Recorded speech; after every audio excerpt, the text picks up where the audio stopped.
mbokk yi ñu ngi leen di nuyu di rafetlu seen ànd ak rajo Futur Média RFM di leen ñaanal jàmm yi sàkku ñaan ci ñëpp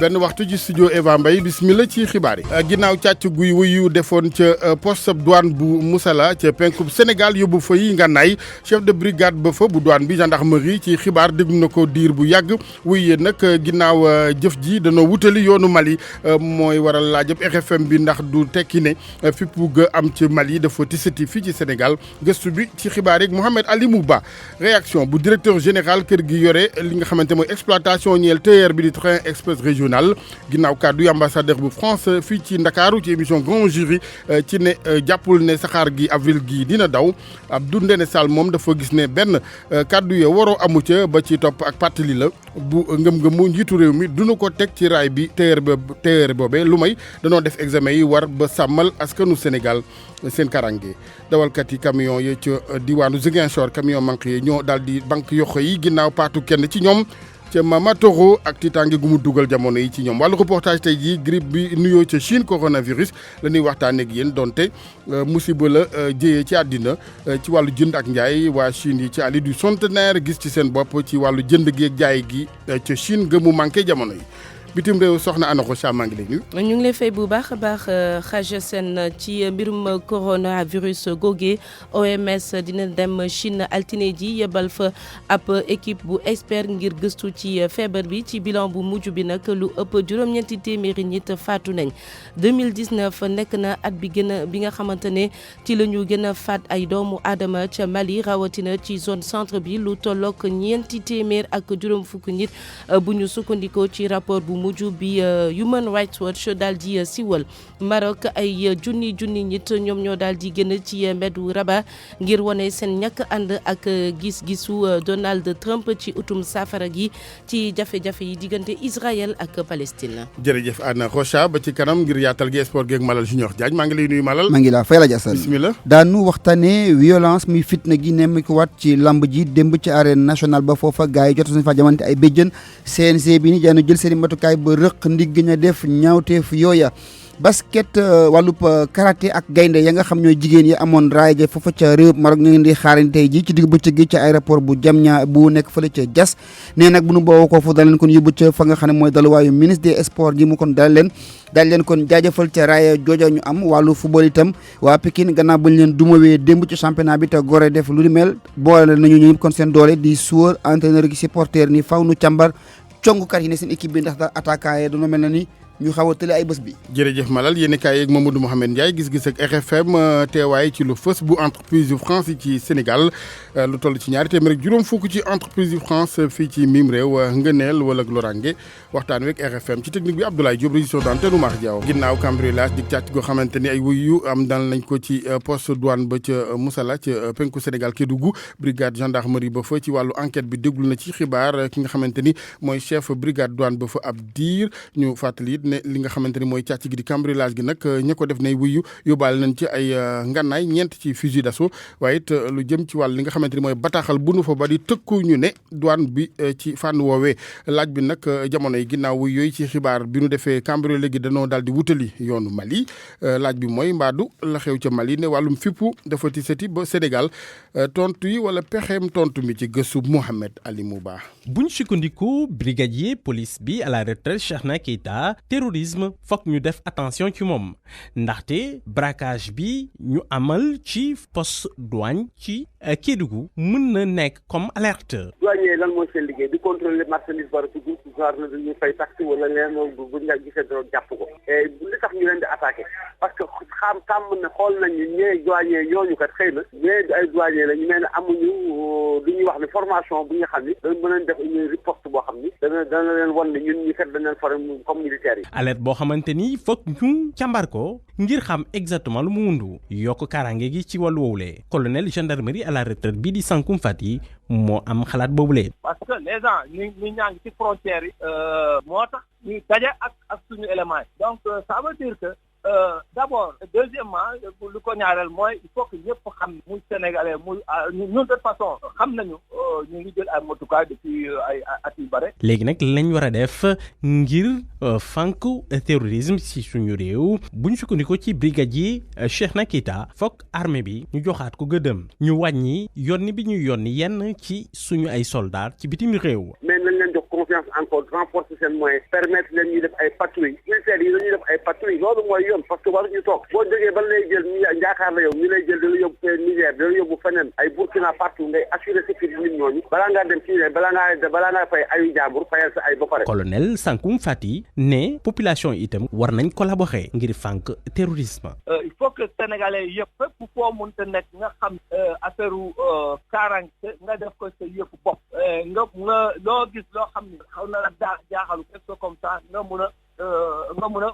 avertir. waaye nag colonel bi nee na jarul tiit ndaxte fu mu toll nii situation bi ñu ngi koy maîtriser bu baax a baax. jërëjëf Mouhamed Alimou leneen ci xibaar ñeel wàllu napp meeg tolluwaay li ca Ndar foofee ginnaaw li nga xamante ni mooy wàllu joxeem licence de pêche yi yu Mauritanie ñeenti téeméer ngir nappkat yu diwaan ga ñu ngi jamono yi ci wàllu li nga xamante mooy ak ràññeetale naka noonu it ay numéro immatriculation ñeel gaal gi ak it wàccoo gi ñeel yoonal gi ci wàllu napp mi diggante Sénégal Mauritanie Mohamed Nabi Sila. gaal ak seeni borom yi nga xamee ni mën nañ dem ca Mauritanie nappi doon loo xam ni commission bu jóge ci réew Mauritanie ak bu Sénégal di saytu li aju ci ñoom mbaa mot na Ousmane Sène moo di président commission Sène tournante ci Ndar. vérifier gaalu mbaal ak gaalu topp ñooy ànd di liggéey moom la ñaari état yi négocié protocole mi nag noo ngi leen di ñaanal yàlla jàmm ñi nga xam ni dox nañu mbir mi ba mu agsi fii gracias président de la république ak Stéphane ñoo ngi leen di gërëm di leen sant di leen ñaanal yàlla. Ablaye Mbodj di chef service départemental des pêches di ci yokk inspection technique bi ano nan lay demee. gaal gi dafa war am les deux plaques d'immatriculation côté gauche ak côté droite ensuite si biir gaal gi dafa war am scellé la partie Mauritanie indi na le maximum de scellé yoo xam ne dañ leen complété scellé ñu jox la un petit reçu. moom mi sax di ci yokk yenn fàttali ci jën yi nga xamee ni autorisé nañ leen moolu Guet Ndar yi mën leen jàpp ci waaxu Mauritanie yi lee. te lu ñu mayee espèce pélagique mooy jënu kaw ndox te dem bokku ci mais jënu suuf moom kenn war ko laal am na am na yabo am na obo am na chinchard am na saaka am na macro am na tasserga am na lañ et cetera. maître principal ci wàllu garde-côte ca Mauritanie Mohamed Ould Ahmed di chef poste ba ca Ndiago yokk ci fii ci hydrobase yenn digle respecté lii di accord yi Sénégal signé ak réewum di Mauritanie. c'est de respecter le règlement. mbir mi moom gàtt na jën yi ci kaw ndox la ñu wax waaye lépp loo xam ne aj na colop jënu biir ndox dañ ko tere napp. par ces clauses l'inspecteur de pêche. gannaaw nemmeeku gaal yi ak mandarga yi tax ñu xàmme leen ñu yaakaar ni lii di licence yi dañ ko commencé di joxe ci talaata ji ci service des pêches su fekkee liggéey bi egg na RFM ci Ndar Géej Mohamed Nabi Sila. jërëjëf Mohamed ñu del si Ndakaaru waxtaane saxaar gu gaaw gi di TER gi ak njiit li yore société bi jëm ci wàllu exploité gi ñeel train express régional gi indi leeral ginnaaw àddu gu ambassadeur bu France daal di def ci émission Grand Jury rek RFM jëm ci ne yaakaarul ne avril bi ñëw boobépp saxaar dina mën a daw ci wàllu kon jëfandikoo gi dem ak dikk kii Kylian Abdou Ndéné Sall moom ne ci wàllu kàddu yooyu ambassadeur bu France amul ak woro diggante yooyu kàddu yu gouvernement bu Sénégal ak nañ taxaw ba fii rawatina ba président Sall ci ne duñu daal di dawal saxaar gi lu may dañoo def examen test yi war ba xam ne mënees na sàmmal askan wi koy jëfandikoo seenam karange Abdou Ndéné Sall ñu déglu ko Hadj Ndiogou Diène. président lu mu mës a wax mooy train bi bala mu ko dawal dina assurer sûreté sécurité boo xëy si sûreté mooy ñi nga xam ne ñëpp ñi nga xam ne ñi ngi nekk ci axe train bi di mën a dem ak dikk sans problème sûreté exploitation normale. ñu jëli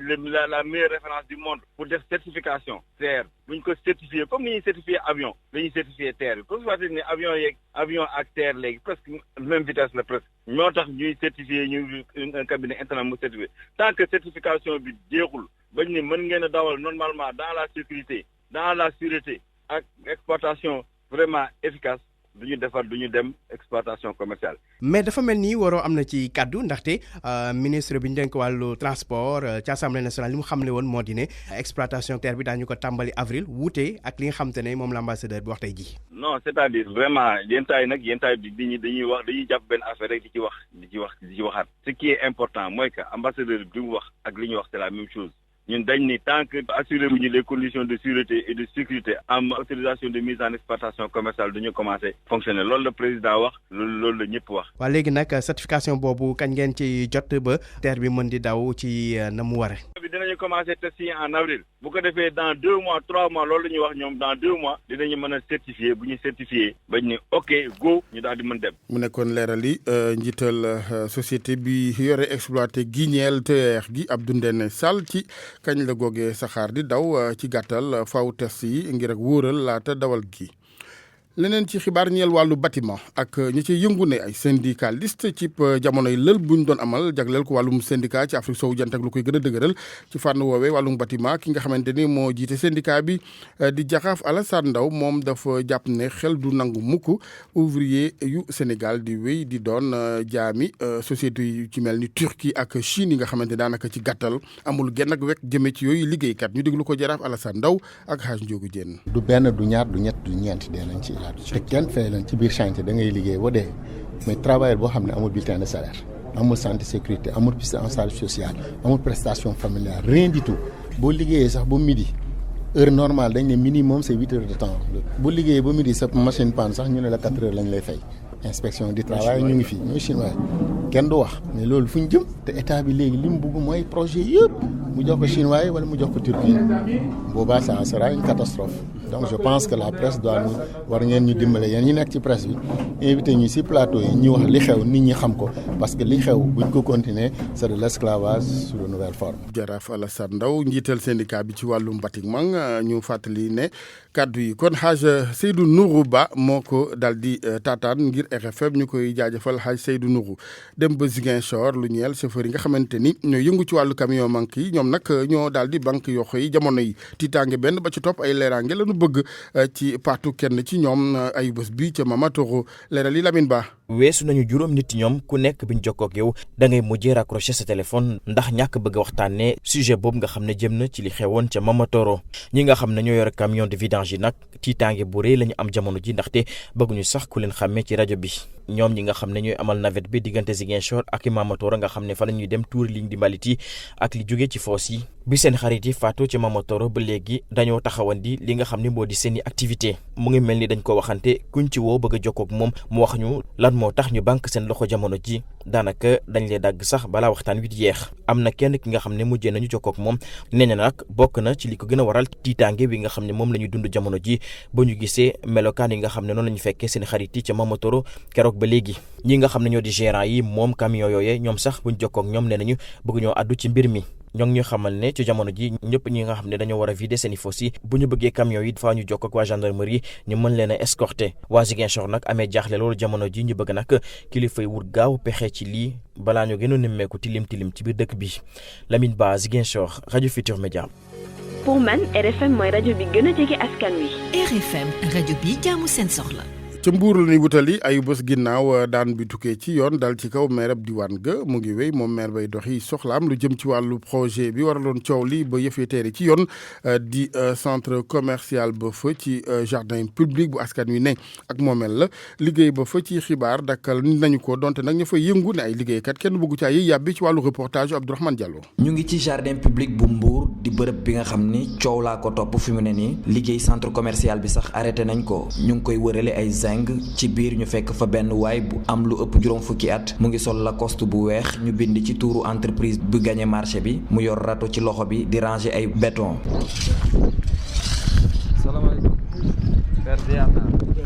ay brouette ciment ak fer yu ñu ranger waa ji bëggul wax ci coow li ndax ay njiitam nekkuñu fa. ok maa ngi daw. yaa ngi daw waaw.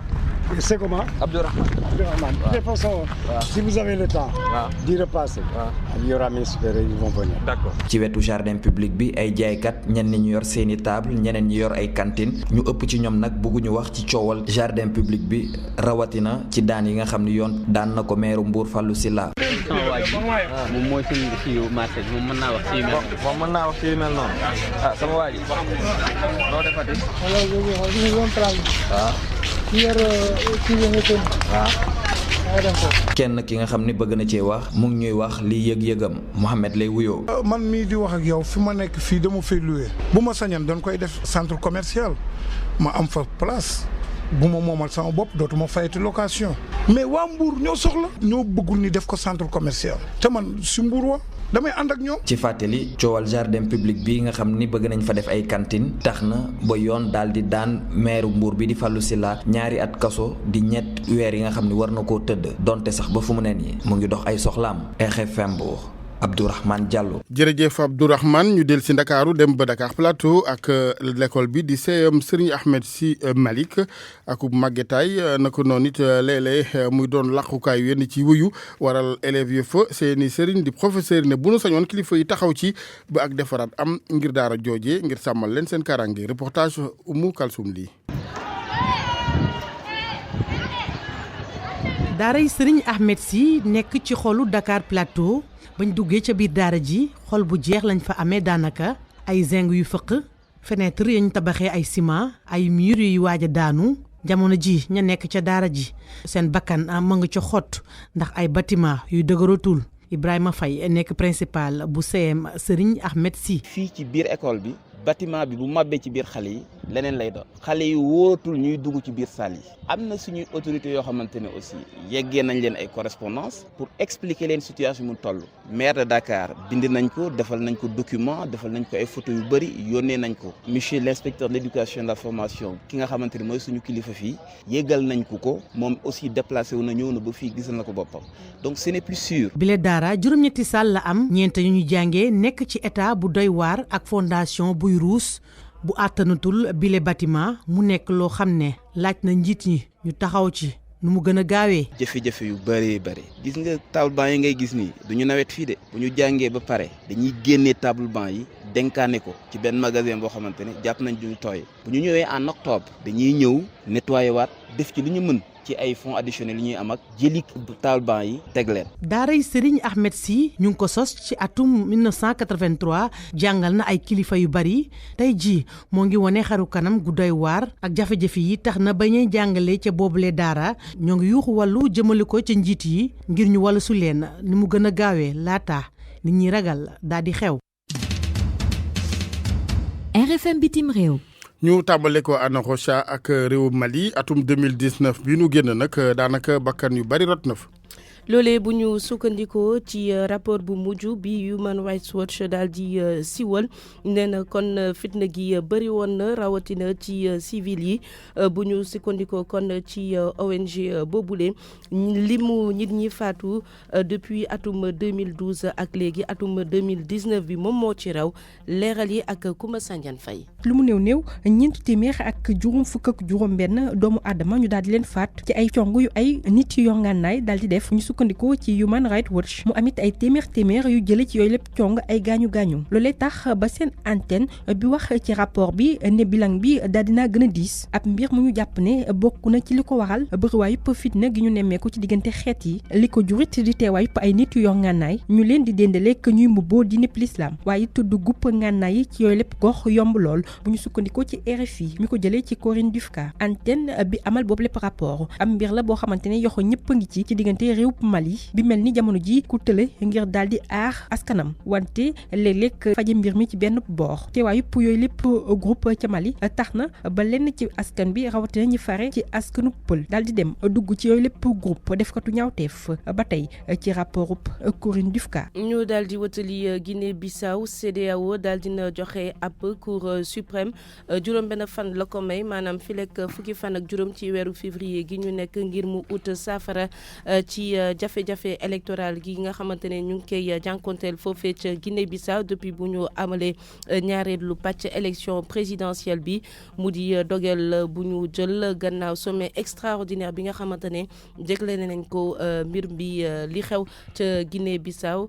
ci jamono yi ñu doon amal sommet Union africaine niki dimanche gi ca Addis Abeba. Maroc moom junniy nit yu wàcc manifester démb ca Rabat. ñuy wane seen ñàkk ànd ak gis-gis su président américain bi di Donald Trump ci li nga xamante ne nee na moom mooy plan bi mu gis ngir ut safara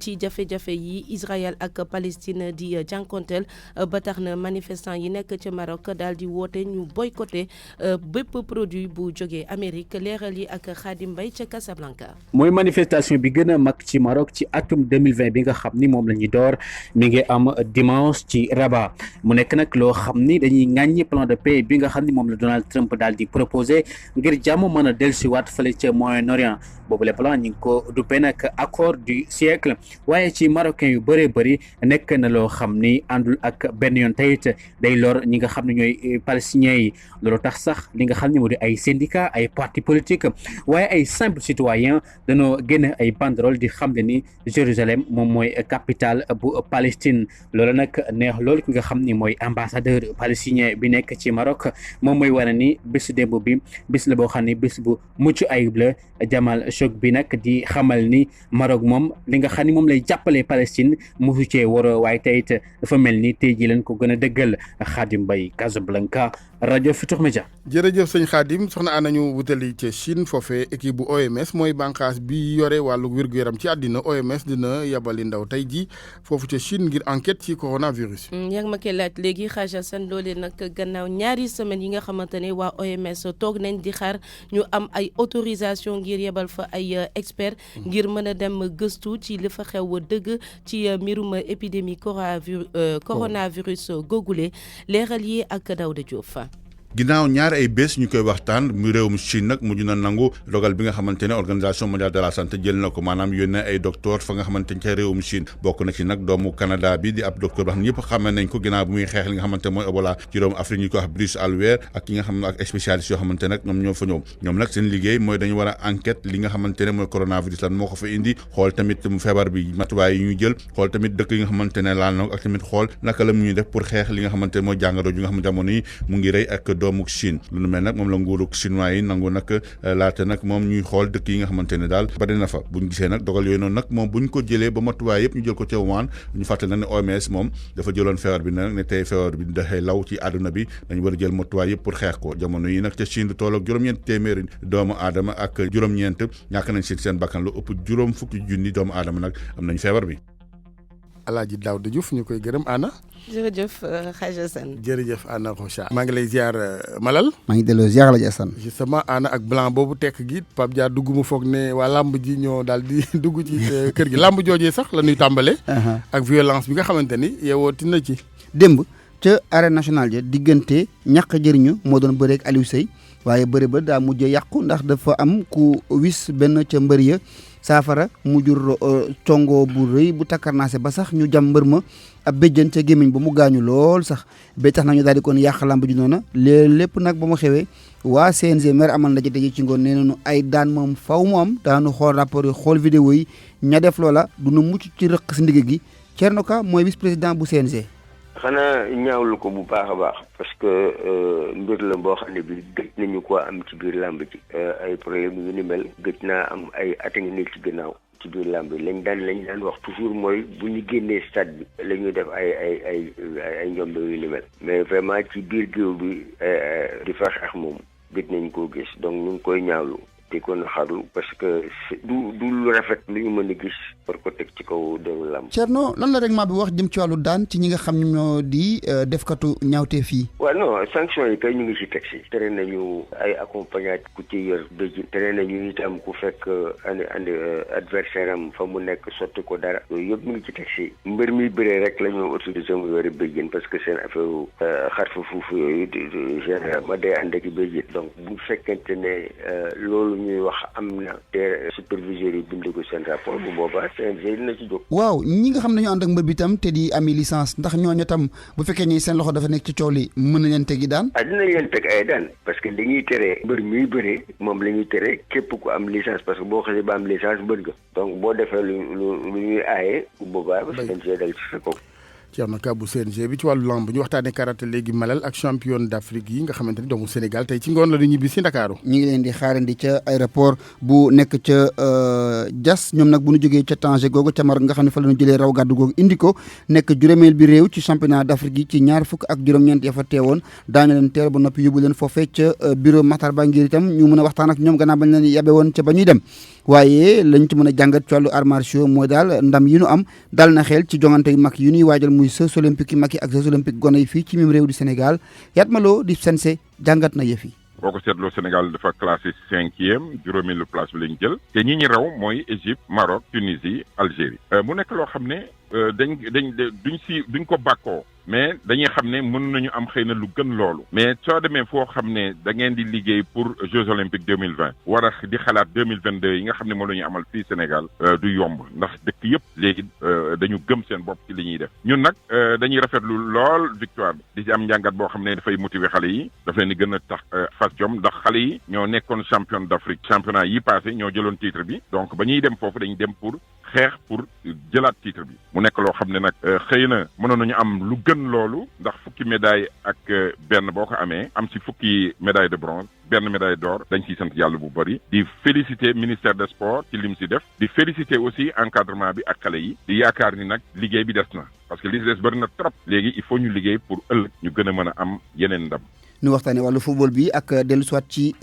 démb Pikine ba mu ñàkkee ca digganteem ak Gorée ci championnat bi muy defet nag boo xam ni tax na ba tey jii ci suba waa Pikine yëpp dañoo daal di yeewu rek jubal ca Alassane Djigo nga xam ne fa la ñu entraîné joueurs yi encadreurs yi ak supporters yi xayma noonu bu baax xool yëf yi nee noonu daal il faut que ñu joyanti ci ni mu gën a gaawee seen secteur offensif maanaam daal mooy seen attaquant yi laata ñuy dugaat ci journée bi topp ci bi woon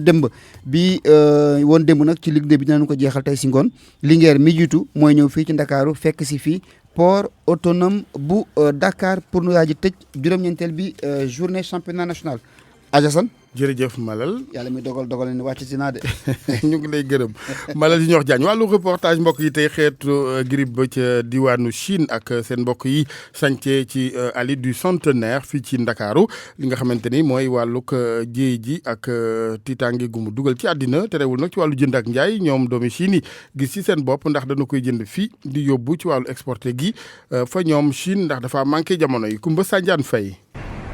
ci rond-point centenaire fii ñu fekk fa ab pharmacie ñett tëpp jaaykat nekk ci gannaaw comptoir bi. par rapport à la vente des masques. là il y a beaucoup de Chinois. wante bëgguñu cee sori ndax amuñu autorisation ki leen bind di pharmacien bi. waaw c'est ça il faut ñu laaj borom pharmacie bi. jot nañ ko sax woo ngir baax ñu yokk gi ñu nemmeeku ci seen gafa li ko waral ba ñu xam lekk boobu lépp jàngoro di coronavirus ba léegi masques yi ñooñee di chinois yi yor boutique yu nekk ci yooyu lépp ale dañu ko yittewoo. mesure de précaution ñoom moo tax ñu di ko jënd. ba ñu jógee ci boobu lépp pharmacie ñu wutali beneen bu soriwul foofee dara mu nekk ci boulevard Général de Gaulle fii ki fi jaay nangoo wax ak ñun. depuis bu ñu ko déggee moom yokku na chaque jour moom lu ñuy jaay dafa bëree. ci jamonoy virus bi di corona chinois yi dañuy ñëw lu bare bari ngir jënd ay masque bu dee sax feebar bi sori na lool Sénégal. mais ñoom foog naa dañu def ne seen bopp nag lu xew foofu moo fi xew parce que foog naa ñun ñoo waroon sax sol ay masque waaye ñoom ñoo koy sol man loolu la ma si gën a jaaxal donc je pense que benn côté dafa mel ni que dañ ko def seen bopp. laata muy jeexal kàddoom am ab client di doomub Chine kanam bi mu def ci masque mu ñëw jënd ay médicaments. depuis bu ñu ko annoncé moom chaque jour bu ñuy ñëw dañuy sol masque moom. bu dul sax masque yooyee yeneen médicaments yitteel leen ba tey mu laale ko boobu lépp jàngoro. waaw à part masque yi dinañ jënd alcool ak gel antiseptique yi désinfectant pour loxo yi lave-mains yi quoi en quelque sorte. bu ñu sukkandikoo ci yooyu lépp jaaykat client yooyee nekk doomu réewum Chine dañuy ñëw jënd sax masque yi di ko yóbbu seen réew yóbbul ko seen njaboot ndax foofee lañ ko gën a yittewoo. kay ñuy waxtaanee wàllu koom ak teewaay ci lu fës bu entreprise yi xeetoo ca France fii ci Sénégal ngëneel la wala loraange ngir sunum réew mooy waxtaan wek RFM ak ñun ci téléphone bi El Hadj Aline Diouf commissaire aux enquêtes économiques professeur di jàngalekat ci wàllu économie internationale sëñ Diouf ñu ngi lay nuyu baax. jërëjëf ñu ngi it ak Maysa Babou moom économiste la jàngalekat ci université Cheikh Anta Diop bu Ndakaaru sëñ Babou maa ngi lay ziar. Alaaji Assane maa ngi lay ziar bu baax. Alaaji merci monsieur Diouf ni ñu ko waxee ci wàllu nekk nu entreprise France yooyu ak fës gi daanaka ñaari téeméer ak juróom fukki entreprise bu nu ko déggee naam ci wàllug emploi ak salarié 30 000 waaye chiffre d'affaires lu ëpp junniy milliards forte présence boobu ban jàngat nga ciy def ndax ngëneel la ci Sénégal wala safaan wa. du safaat ci Sénégal ndax Sénégal depuis 1980 dafa ubbeeku xam nga Sénégal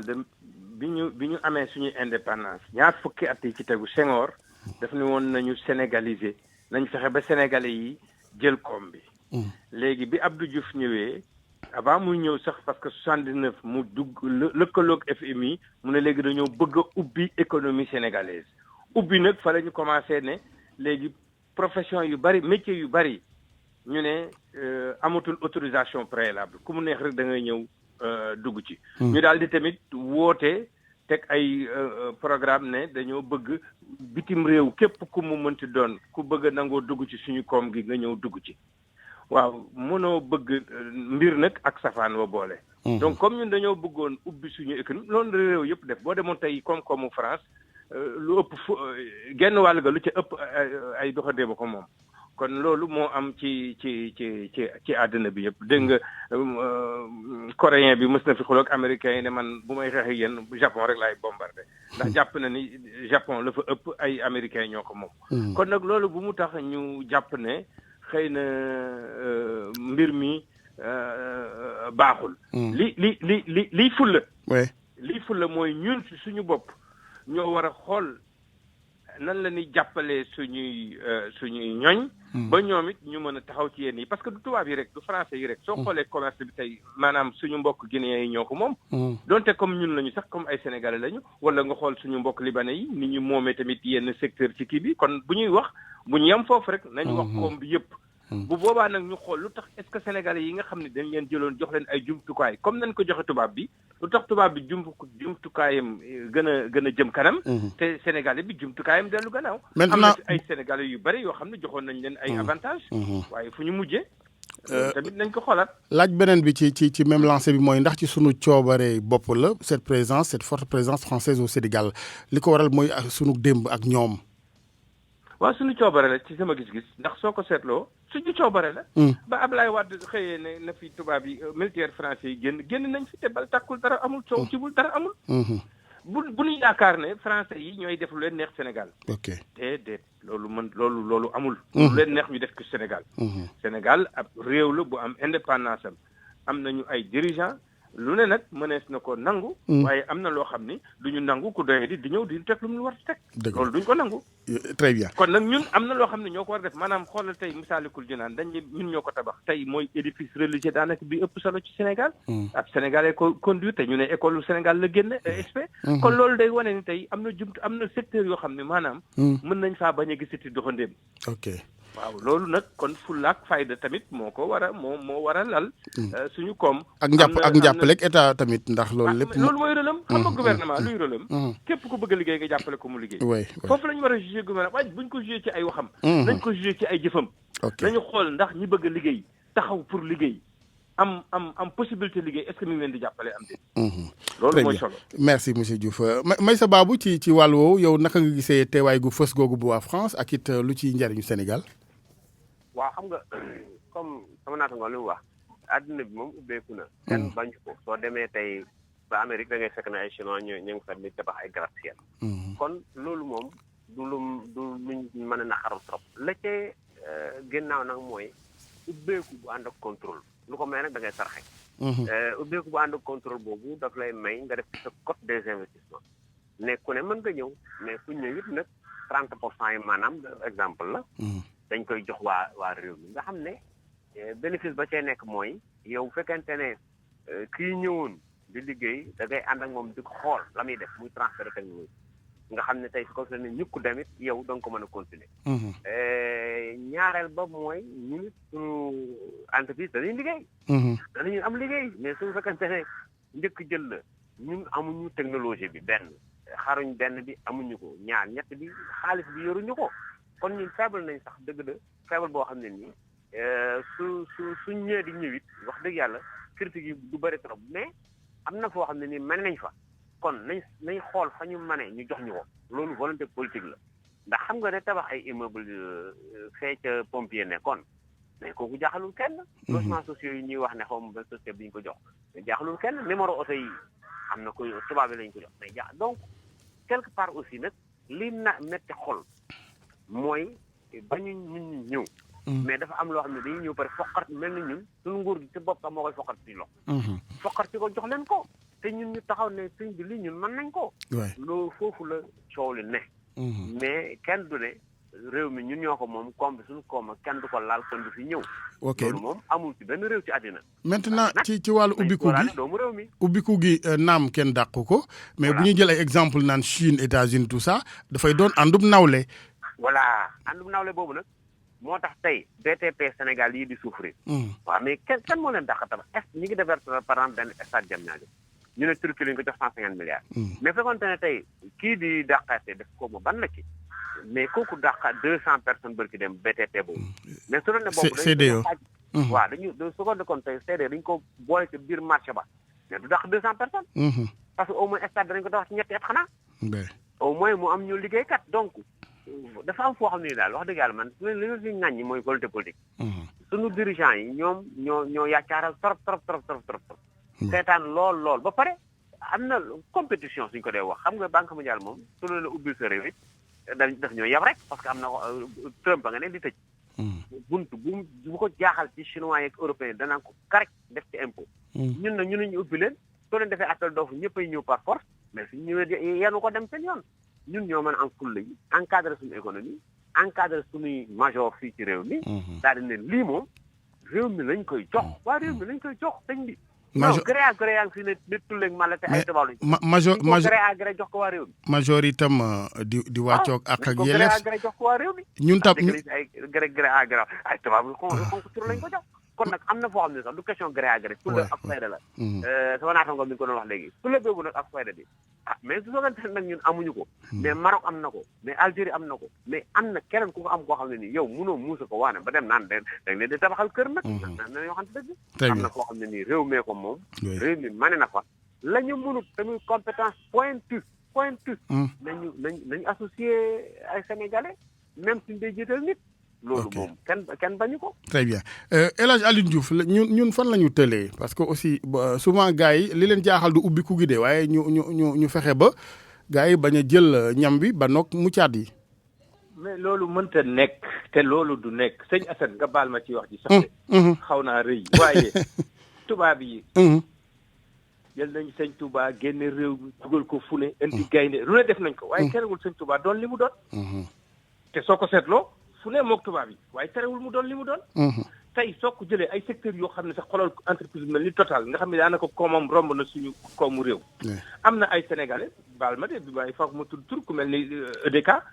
Demba Ka defe naa la tudd mais ñu ngi góorgóorlu malgré présidence Total mi ngi taxawal ay jumtukaay yu am solo te gis nga ni ay kiyam am na solo ñu ngi avancé soo ko seetloo Elton mi ngi ci biir waa gouvernement nag moo war a xool ay ñooñam ay doomam nag moom nan lay dugale loxoom ci biir te du mooy charte yi nga xam ne tëral na ko soo seetloo ci wàllu distribution wàllu jënd ak njaay tey soo xoolee waxuñu suñu mbokk guinéen yi suñu mbokk libanais yi xam nga bu njëkk ba naar yee fi nekkoon suñu mbokk naar yi suñu mbokk mauritanien yi mais ñoom bañ fi jógee sénégalais yi dugg nañu waaye sénégalais yi yàgguñ ca génnaan nga gis guinéen yi léegi jël ko mais loolu yëpp soo gisee question de liggéey la rek question de liggéey la quelque part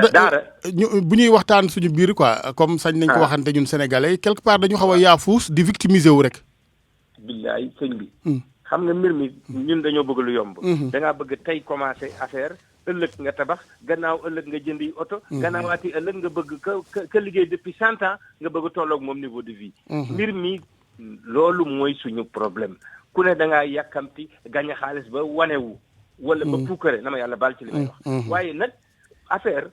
industrie dafa laaj moyen ou long terme nañu bañ a yàkkamti bari pexe ba fatt bët nit yomb na waaye affaire da ngay am fulla am fayda ba dugg ci xol nit ñi ñëpp ñëw ci yow wala ñëpp nangu li ngay def da ngay xool fii sénégalais yi am na si ay borom xam-xam yu maar lay taali côté bu ne am naa fi tey yenn secteurs yoo xam ne ay sénégalais daanaka dàq nañu képp kuy bitim réew ci biir léegi ñoom ñoo ko yore ñoo ko contrôlé am nañu kii bi am nañu xam-xam bi te yaapusuñu parce que fu ñu dem ci extérieur Sénégal yaa ngi liggéey. mais loolu encore faudrait-il ñu fësal ko organiser ko di ko fësal di ko kañ comme ni ñuy kañee yeneen produits étrangers yi. waaye du fànn waaw c'est-à-dire ñun dañoo bañ suñu yëfi bopp daal dañ koy not. exactement mel ni gëm sa bopp li ñu naan gëm sa bopp sax waaye weesu na gëm sa bopp maanaam li sëñ Abdourahmane Mbacké waxoon rek lu ne mënees na koo ñàkk amaat ko ba mu des fulla ak fayda maanaam mi ngi mel ni bul nangu ko doyee di la teg lu mu la war a teg lu ma nangu nit jóge bitim réew ñëw def lu ko neex ci réew mi loolu mënu fee nekk mënu ma nangu tamit koo xam ne am na loo xam ne moom ci boppam du ko nangu biir réewam muy ñëw di lañu ko teg nag ñun ñoo war a xool parce que tey gis nga charte yi ñu signé maanaam investissement sama naataango maa ngi koy nuyu sax may sababu moomu wax na ko wax ju leer xam nga nit ki bu fekkee ne yow da nga ubbeeku nga woote capital bi ñuy ñëw di investir yaay xam fi nga leen di yemale da nga koy leeral ci charte yi dès le départ gis nga maanaam ay xeetu loolu moom wareefu état la ak législateur bi waaw boo ñëwee di ubbi banque am na ñoo xam ne dañ naa la sa banque bi capital bi nanga doo am 50% yi sax 40% ngay am li ci des da nga koy séddale ak waa réew mi parce que xam da ngay xool ñu am plus de 125 000 mais est-ce que c'est le cas fii Sénégal ak bariwaayu banque yi nga xam ne nit ñi daanaka gisundu sax njariñ ay banque commerciale rek en amplifier banque dañ koy yemale mais mënoon nañu cee yokk condition boobu exiger par exemple xam nga loolu sax am na fi maanaam dañ naa la doo am lu ëpp juróomi wala ñetti def naa ñetti cadre supérieur doo ko am ci ay doxandéem yooyu am na fi mais dañ ko war a gën a systématiser du benn secteur lañ ko war a def dañ ko war a def ci secteur yëpp gën a xool politique boobu maanaam li ñuy bëgg a wax patriotisme économique ci mbir moomu lañ ko war a xool da ngay xool par exemple pour ubbi pharmacie wala pour ubbi université gis nga ni ñu ko yemalee am na yoo xam ne dañ ko yemale ci Sénégal rek tey doxandéem mën ta ñëw ubbi pharmacie balaa may jeexale ak may jeexee ak may sa baabu fii loolu ngay wax tey la gën a actuel d'autant plus que ñu ngi xaar pétrole ak gaz lu ko mooy dañuy rek kon ne dooni surga rek yaa ngi soog a wax di wax ji nag waaw pétrole beeg gaz yi moom nañ ci góorgóorlu ba loolu moom bañ ñu see dal waaw très bien jërëjëf Diouf jërëjëf may sa baabu ci wàllu woowu ak li nga xamante ni moom la El Hadj Alioune Diouf gis moom ne yëf yi daal fulla ji aussi des na ko wax li wax la ca des naam état moom moo war a jiitu ci lépp doon kii sànni yat wa waaye ñi ci topp it war ci topp ba xam nga soo jëlee exemple bu ndaw rek pour confirmer moom li mu doon wax dig Togo lañ jox suñu stade bële université Diamniadio bi lekk na suñu 30 milliards ba pare diñu regañu Ivoirien lan la mën a rawee sénégalais gisuma ko nañ def ba jox ko dig Togo soogante ne appel d'offre bu normal la du ko laal ndax tubaab yi ko dàq pop te nañ ko lijjantee ba jox ko dig Togo ñu ko liggéeyanteel jox ko CD lañ jox keneen gisuma la parce que sénégalais bi soo ko joxee bu fekkente ne dem na ba am na ci parti boo xam ne nii dafa technique ba mu ëpp mais day jëlee ab chinois wala ab kii daal di kii ak moom ñu liggéey par conséquent ki nga xam ne dafa néew doole nga xam ne yow kii sa réew la bokk dafa néew doole mais yow état yaa koy jàppale bu ko jàppee ne kii yow xamoo dara soo ne ko xamoo dara dem wuti keneen ku ñëw ne ko yow xamoo dara su yàggee réew mi entreprise dootu fi amati te su boobaa tamit nit ñi tubaab yi soo leen jiitalee xam nga ni muy def dañuy mucc suñu capital humain bi nga xam ne sama ndey ak sama baay man dañ cee sonn sama état sonn ci li ma gouvernement du Sénégal man financé may jàng ba egsi fi ma toll samay waajur def ko ci mais après que benn doyen ñëw di ko manque di ma fay 200 000 francs par weer te duma te loolu yàq bu rëy mi ngi ci biir ak capital la donc fulla bi fayda bi man damaa jàpp ne ak su dee ne mën nañ ko tuddee volonté politique moo ñu manqué bu ñu kenn jiiñ ne da ngeen a ñàkk fulla ak da ngeen a ñàkk fayda ak mënu leen a liggéey d'accord xëy na am na fu ñu tollul wante nag tepp aussi mooy indi yu reet fekkente ne dañu continuer dañu bàyyi di ñu seetaan depuis indépendance léegi mais comme kañ la ñuy jag kañ la ñuy am entreprise bu ne ci de bokkoon na ci ñu doon defar pont bi war na ko mën léegi ci de bokkoon na ci ñu doon defar stade bi mën na ko léegi et cetera donc loolu fekk amul aventure yooyu su amul nasaxal bi dafay continuer te nasaxal bi kenn ku ko jiite nag ku dul état bala ju tàggoo may sa baabu leneen lu ma gis ci yeneen réew yi yeneen xeet yi lu tumuranke Sénégal wala mu juum mooy wàllu sot gi ci wàllu économie yaa ngi wax sànq naan ay gars yi joindre dajaloog yooyu da ngay gis ñeneen ñi dañuy sot di jàppalante fii nag niñ ko waxee rek ku yéeg sa morom xëj saw tëstan nga daan waaw xam nga ne ñu nit am nañ suñu défaut nag ñunu neen la waaw sot boobu duñ ko def benn ñaareel ba léeg-léeg wax dëgg yàlla nga yéene nit lool jox ko lool wante nag da nga ci am lu la naxari